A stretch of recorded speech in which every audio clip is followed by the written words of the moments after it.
Welcome Colorado. back. Well, the new school year might be around the corner, but plenty of fun things are still coming to the Baton Rouge Zoo this month. Here to tell us all about it is the zoo director, Jim Fleshman, and zoo education curator, Jennifer Shields. Jim and Jennifer, thank you for coming back. Good morning. Always our favorite guests. And who do we have over here?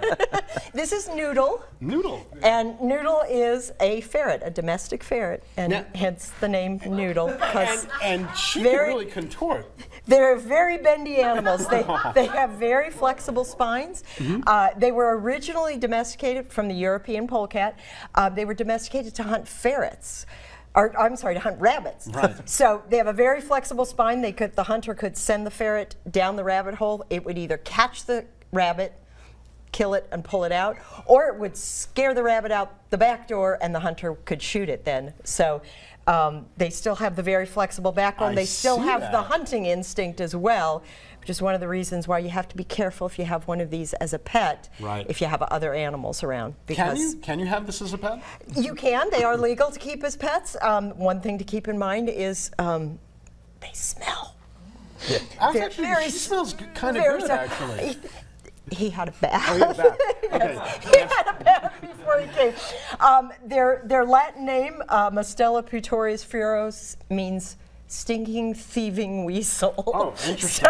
I like that. Now, they don't unfortunately live very long, and you mentioned that their numbers are somewhat dwindling. Well, that's in the wild. They are distantly related to the black-footed ferret, which is native to the U.S., which at one time they thought was extinct until they found one single colony of them. And zoos around the country started bringing them in and breeding them to be able to reproduce them and then send them back to the wild, and they've been able to reintroduce the black-footed ferret.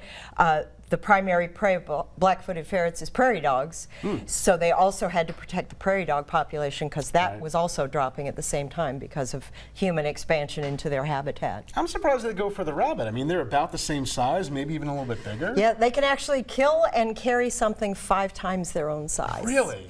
And he's closing in on 2 pounds, so that would be a 10-pound animal, so something to keep in mind before you get one of these as a pet. Very, very interesting. Believe it or not, they have big canines too. I mean, it aids them in the hunting. Oh, I see so that. they can bite and grab and hold. Those are some fangs there. Yeah. Yep.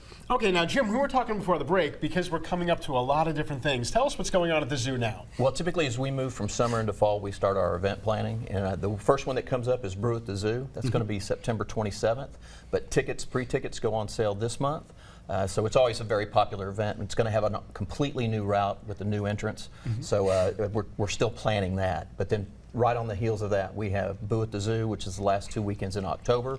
And then from there, we immediately jump into Zoo Lights. So we'll have a really busy fall. I love that. From Brew at the Zoo to Boo at the Zoo. And then when do the holiday lights, when does that usually kick off? That starts the weekend after Thanksgiving.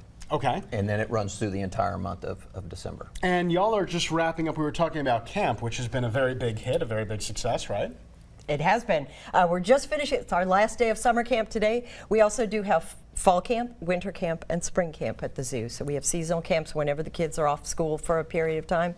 We have a camp available for them. Excellent. They can register for that right now. That's open and that's available? The registration will open in October for our fall and winter camps. Okay, excellent. We'll probably get a link on that on our WAFB page. Anything else you guys want to add?